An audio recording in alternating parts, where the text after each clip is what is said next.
Hello, this is Angelia, and you're listening to or watching the podcast Why You Do What You Do. The podcast that talks about human development and psychology to help you maybe figure out a little bit more about why you do what you do. We're having some technical difficulties today. I need some new tech. Um, and yesterday or last time we were talking about work versus early retirement. And, that's a big decision for folks as you get towards the end of your middle age. We're going to take back up on that. The main predictors of retirement age are health. If you're healthy enough to keep working, you might want to. Pension eligibility. Like my husband can get his 401k out now. He took some money out to put the roof on, but he wants to keep working, because he wants that bigger check when he starts collecting his Social Security. And financial circumstances. We're doing all right, and my aunt and her husband took early retirement, so they're doing good, and traveling and things like that. It just depends on your individual circumstance. Marital status also can make a difference, because if you're married and you can retire together, you might want to do that, or if one can't retire for a while, the other one might decide to go ahead and keep working.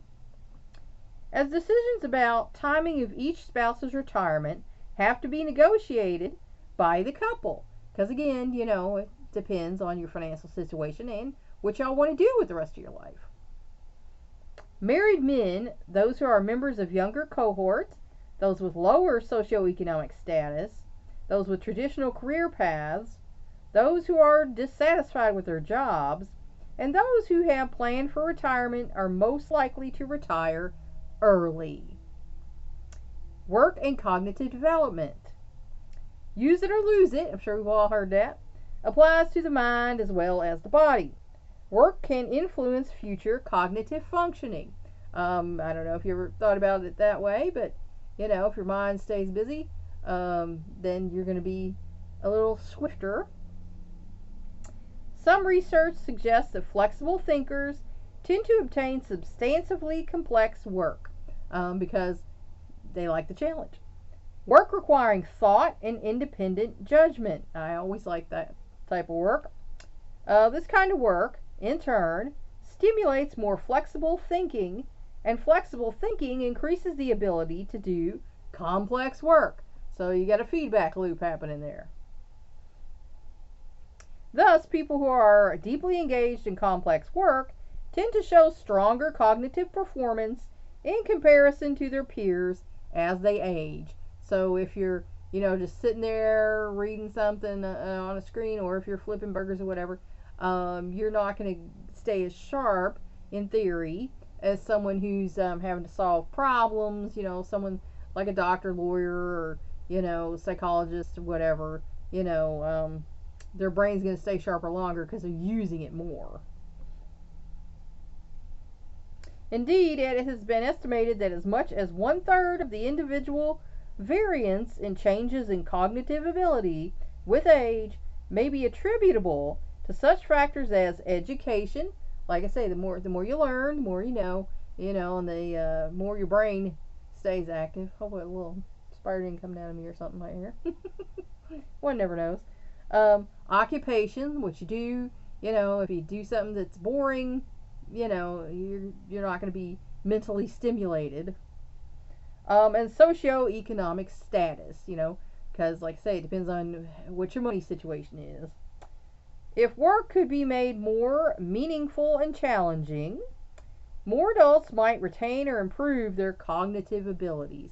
But now online they have all kinds of different things now that you can challenge yourself and do all kinds of puzzles and crosswords and things like that to keep your mind sharp so you don't start losing it. This seems to be happening already. The gains in most cognitive abilities found in recent middle age and older cohorts in the Seattle longitudinal study, remember we talked about that, may well reflect workplace changes that emphasize self-management. So again, you have to manage yourself. You don't wait for someone to tell you something. You do it yourself. Multifunctional teams, meaning, you can do anybody else's job. You can do different things. That's kind of how people are going now. And puts a premium on adaptability. Of course, we all have heard the saying adapt or die. You need to be adaptable to, changing times in the workplace. Initiative, you have to be a self-starter. You have to be willing, and bosses like initiative. I got praised one day when I worked at the home improvement place because I volunteered to go through the leads and sort them and everything because they were such a mess because of these young kids coming in didn't care. They just threw them around. Decentralized decision making, meaning it's not about one thing. You can make decisions about other things. Excuse me. Unfortunately, older workers are less likely than younger workers to be offered or to volunteer for training, education, and challenging job assignments, in the mistaken belief that older people cannot handle such opportunities. And of course they can, most of us. Yet the Seattle study found that declines in cognitive ability generally do not occur until very late in life. So, well past retirement age, it says. So, folks in our 40s, 50s, 60s, pretty much still have the brains going. Like I said, I had a stroke, and so some of mine has slipped out, but indeed, work performance shows greater variability within age groups than between them. So, there's folks who are going to want to be mentally challenged and folks who don't want to be mentally challenged. So, if you don't want to be mentally challenged, realize that as you age, you're not going to have the brain that someone who is working on something every day, mentally challenging themselves, is going to have in general. Adults can actively affect their future cognitive development by the occupational choices they make. Because if you make, like I said, if you get a boring job, it's not fulfilling to you, it's not stimulating you mentally. Whereas if you choose something that's stimulating you mentally, again, you're stimulating yourself mentally, and you're going to build connections, and your brain's going to last longer. Those who constantly seek more stimulating opportunities are likely to remain mentally sharp. I'm one of those people who, I get bored. I don't like sitting there doing nothing. I would rather be doing something constructive, creative, than sitting on my booty doing nothing. That's just me. The mature learner. At 41, Margaret had worked in the travel department of a large international corporation for nearly 20 years when she lost her job as a result of downsizing. And I had that happen to me once, so it happens. And changes in the travel business. A married mother of 3, I was too. She had been taking evening and weekend classes for almost 10 years toward an undergraduate degree. And I was also a working mother of 3 and taking classes in the evening and online, trying to get mine. After losing the job, Margaret made up her mind to gain more control of her work situation.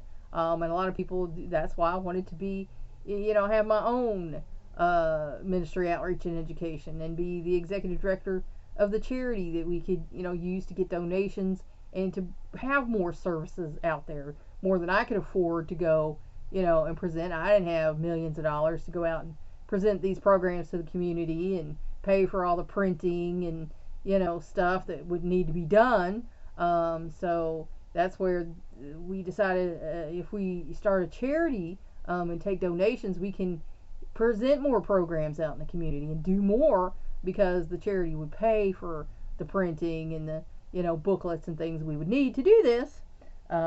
So, you know, if you take charge of your situation, you can make a difference, and you can also enrich your own life.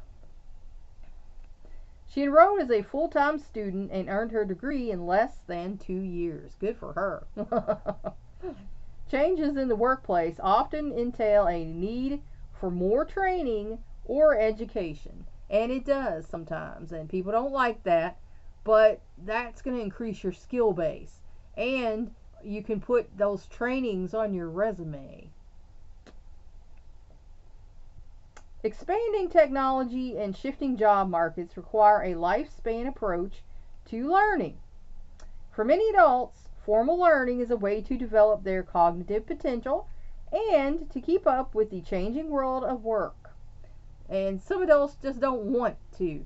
I heard a guy one time say, "Oh man, I graduated high school. I'm not going to learn anything more. I'm done. I don't want any more education. That's enough for me. I'm done." And last time I saw the guy, he was working at a landscaping place, and I don't know what kind of money he was making, but he didn't look like, he was doing great. In 1999, close to 1/5 of college and university students, and about 1/3 of those enrolled part-time, were 35 and older. So older people are figuring out, maybe that education I didn't get when I was younger, I can get now, get a better job, make more money, and be happier. To accommodate the practical needs of students of non-traditional age, some colleges grant credit for life experience and previous learning. Now, when I started years ago, I went back because I was told I did not get to go to college, couldn't go. They couldn't afford to send me in tough poo-poo. But I went back in my 20s. And at the time, they did not have, evening and weekend classes. But I didn't even get that started. I won't even go into that. Some bad things happened. But, when I went back in my 30s, they did. So, nowadays, it's easier for adults to get their education than it was years ago. They also offer part-time matriculation, Saturday and night classes, independent study, child care, financial aid, free or reduced tuition, courses, and distance learning via computer or closed circuit broadcasts. So nowadays, there's no excuse for an adult who wants to go back to not go back, because they have so many accommodations for adult learners now, because they know more than likely that the adults are not going to drop out because they wanted this bad enough to come and do it, and they're going to pay for it. Whereas some kids just drop off the face of the map and they have to hunt them down. Most adults are not going to do that. In 1999, about 45% of middle-aged people participated in continuing or adult education. 45%, that's almost half. Now, I used to teach adult education through our local school system. I did that for about 4 years. Everyone in my class was, I guarantee you, 35 or older.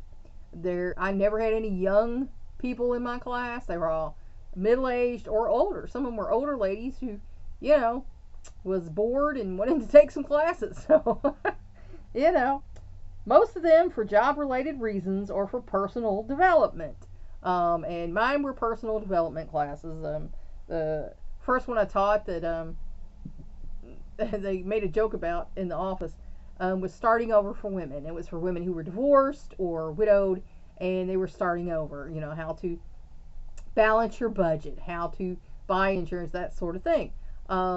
Well, there was also some emotional stuff about how to spot narcissists, how to spot people who are trying to scam you out to get your money. And evidently there were some folks who had experienced these things, because there were a few women who just started crying in the class. And then the guy was like, "What is going on in your class?" And I said, "Oh, well, we were talking about, narcissistic, partners and, people who might," and evidently there's some folks who had this happening, so they were getting emotional. And he said, maybe you need to make a pre-class to make sure folks are mentally ready to take your class. But, you know, sometimes personal development hurts. Some adults seek training to update their knowledge and skills. And of course, you know, that's what I wanted. I wanted that knowledge because my best subject in high school was psychology. I got an A+ in psychology and A's throughout the whole year. So that was my best subject. But like I said, when I broached the subject of college, my parents said, "You're not going to college." And I was told I had to get out of my house when I was 18. That story has since changed, but that's what I was told at the time. And I didn't think I could afford it. I knew nothing about grants, scholarship, nothing about that. No one had talked to me about it. No one told me about it. We had a bad counselor. I didn't learn until 2 weeks before school was out when we got a new counselor, and he talked to us that I could have applied for a scholarship because I was on the honor roll. But I didn't know that, so, you know. Anyway, I had to wait till later on as an adult. You know, I felt like I was making enough money that I could afford to do that. So, you know, you parents, if you can afford to help your kids, do it. Or if you can't afford to help your kids, like we couldn't, when my kids were going into high school and they had the, you know, we have parade of schools. I don't know what y'all have, but you go and you look at the high schools and there's clusters that you can go to, or you can request, you know, an application to go to a school. And only one of my kids really wanted to go to a different school than was in our area. So the day that those applications opened up, I sat here with him on, you know, the computer when he got home, and we applied to the school that he wanted to go to for the program he wanted to go into, and he got in. So do that for you kids. And then, you know, I told him, we don't have the money to send you to college. If you want to go, get your stuff together. We need to find out what needs to happen. And so I talked to the counselors, had the day the FAFSA's opened, you know, get on there, fill that FAFSA out, get them the most help they can get so that they don't have a big, huge debt hanging over their head. I only have one kid that has any debt hanging over his head, and he has a small monthly payment, and he's almost got it paid off. So, you know, do that for your kids. Find out what you need to do to help them. Even if you don't have money to help them, find out what you need to do to help them and get it done. Because that's an investment in their future. Some train for new occupations, and like I say, they said the average person has 11 different jobs. I don't know anybody who's had 11 different jobs. Maybe that's just here in my state that's not a thing. I don't know. But, you know, I have changed jobs several times. I started out, you know, working for an insurance company. It's where my mother worked. And I was doing, sending out bills, doing billing. And then I was doing, you know, dictation. And then I was doing data entry, and that was at one company. And then I worked in a mail room, and then I moved to assembling plumbing parts, and then I moved to telemarketing, and I was telemarketing at one place for a year, and then I went to another place, and I worked there for 12 years doing telemarketing for a home improvement place. And then I worked at a daycare. I took my youngest son there for 3 and 4 year olds and, you know, kindergarten. And then I worked at a lawyer's office as a legal secretary. And then I worked as an assistant manager, insurance person at a psychology group. And then the office manager of a counseling center. And then as an entrepreneur in my own ministry for 17 years and a charity for 9 years. So I did change jobs quite a bit. And as you learn more of what you want in life, you might change more than one job. You know, you might decide it. But then there's people, you know, like my husband and my father, actually, you just pick a job and stay at the job their whole life, and they're happy with it. So, you know, it just depends on it. Everybody's different. Some want to move up their career ladder or to go into business for themselves. And that's what I wanted. I wanted to go into business for myself because I had kids. I was a single mom. And bosses aren't always understanding when you have to take a day off or you have to come in late or leave early. So, I felt like if I was working for myself, I could set my own schedule and I wouldn't have to deal with the boss's attitudes. Because the kids come first. My kids always came first. I've had a few people that kind of come at me. I was like, oh, no, no, no, no, no, no. Don't do that because I'm going to walk out on you. My children come first. They are more important than anything else. Some women who have devoted their young adult years to homemaking and parenting are taking the first steps toward re-entering the job market. And so some women do that once they get the kids grown enough to where they can babysit themselves after school or whatever. Then the moms say, well, I'm going to go back to work and bring some more money into this household.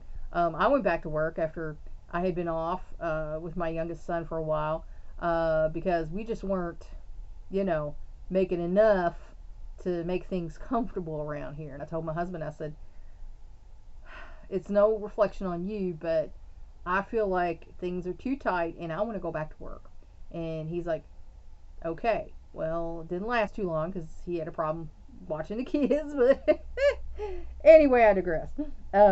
People close to retirement often want to expand their minds and skills to make more productive and interesting use of their now leisure time. And a lot of older adults do that. I'll probably do that, I've told my husband when he retires, I will retire with him. I won't do videos anymore. I won't teach anymore. That I retire with him. I'll still do writing and things like that, creative things. But I won't teach, So we'll see how that goes. Some adults simply enjoy learning. I do. I'll always want to learn. And want to keep doing it throughout their life. Unfortunately, some learning institutions are not structured to meet mature adults' educational and psychological needs or to take advantage of their cognitive strengths. And a lot of folks are like that. I went to a cavalcade of schools at the fairgrounds when my son was looking for a college. And there's this one college, and they were specifically marketing young folks.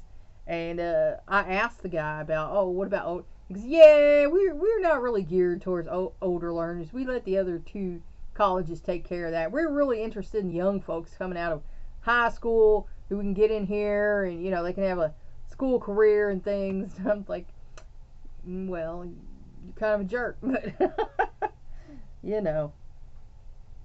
Adult learners have their own motives, goals, developmental tasks, and experiences, which we do. Everything in your life you've had is an experience, and it teaches you something. And you might have goals for your future that you can use this experience in.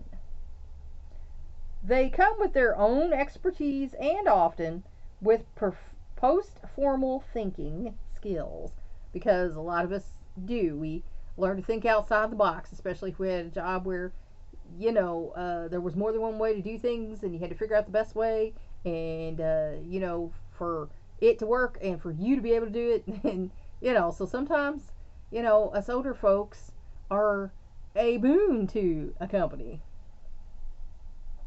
And they need knowledge they can apply to specific problems. Cooperative study built around self-generated problems or projects is most appropriate to mature adults. So, adult learners may have to have things more practical, more life-related when you're using examples and teaching folks. To accept all experience as raw material out of which the human spirits distill meanings and values is a part of the meaning of maturity. And that's by Howard Thurman from Meditations of the Heart. So, there's some to that. Everything that you experience is raw material which you can distill some kind of meaning out of. Whether it was an experience you liked or experience you didn't like, you're going to get something from it. So, you as a human being give value and meaning to the things that happen to you. And it's going to be different for every person than it is for every other person. And when you can see that everything means something, then you start to realize, well, other folks, that meant something to them too. And that is a beginning of maturity, because when you can put yourself in another's shoes and look at them, as another person, then you start to realize, hey, we're all folks, we're all in the same boat together. It don't have to be this group, that group against each other all the time. So excuse me, that's a good thing. Madeleine Albright, top-ranking diplomat. I don't know if you remember Madeleine Albright. I remember her, but they're going to be talking about her a little bit. On January 23rd, 1997, 4 months before her 60th birthday, Madeleine Corbell Albright was sworn in as Secretary of State, the highest rank ever achieved by a woman in the U.S. government. So, she wasn't a young chick, 60 years old. And she reached the highest office a woman had to that point. It was a heady moment for a woman who had arrived at age 11 with her family as refugees from communist Czechoslovakia. So her family came from Czechoslovakia. She wasn't even, born here in the United States of America. She became a naturalized citizen later on. But, how cool is that an 11-year-old refugee from communist Czechoslovakia can grow up and become, a U.S. government official by the time she's 60 years old. That's only in America. Albright's life is the story of someone who has again and again reinvented herself. Oh my, I feel a sneeze coming on. Oh. Bless me, Lord. And sometimes you do have to do that in order to adapt. You have to reinvent yourself. I've done it a few times. For different jobs. I used to market myself as this. Now I'm gonna this. Now I'm gonna be this. Because you have to go where you can fit in. First, there was the journey from her childhood as the daughter of a diplomat in war-torn Europe to her adolescence as a scholarship student at a private school in Denver. So, her family became much better off when they came here. Then came a scholarship to Wellesley College. So she got a scholarship. So she worked hard and studied, and she got a scholarship. So, good on her. And 3 days after commencement, her Cinderella marriage to Joseph Medill Patterson Albright. So, evidently she had her eyes on this fella, and after college, it was, like a little Cinderella story. They got together. Heir to a prominent publishing family, and so yeah, she got her a good one. Followed by the birth of twin girls, and then she had, twin girls. So that's nice. It's always good when you hear something good like this that happens to folks instead of something bad, because there's so much bad that you hear, like this person came here and then they were robbed and their mother was ran over by, and it's like, oh my God. That's terrible. 13 years and a third daughter later, she obtained a PhD in political science at Columbia University. So it took her 13 years to get hers as well. And she could probably use hers. So, some of us, it takes a little longer based on family situations, so, she and I got a little bit in common too. As the women's movement gathered steam, President Jimmy Carter's National Security Advisor, Zbigniew Brzezinski, excuse me for that pronunciation, I'm sure, tapped Albright, his former student at Columbia, as congressional liaison for the National Security Council. And it was a political move. There was a little tension between the women and the men of the day. So they thought, well, this is a very, accomplished, educated woman. Why don't we see about kind of putting her in there? And that's where I'm going to leave you today. I hope this helped you figure out maybe a little bit more about why you do what you do. Thanks for watching. Please like and share this educational program so we can spread it around the world. If you want to help me out, subscribe to my YouTube channel. If you want to help me out even more, go to my Patreon page and become a patron. That's all for now. Until next time.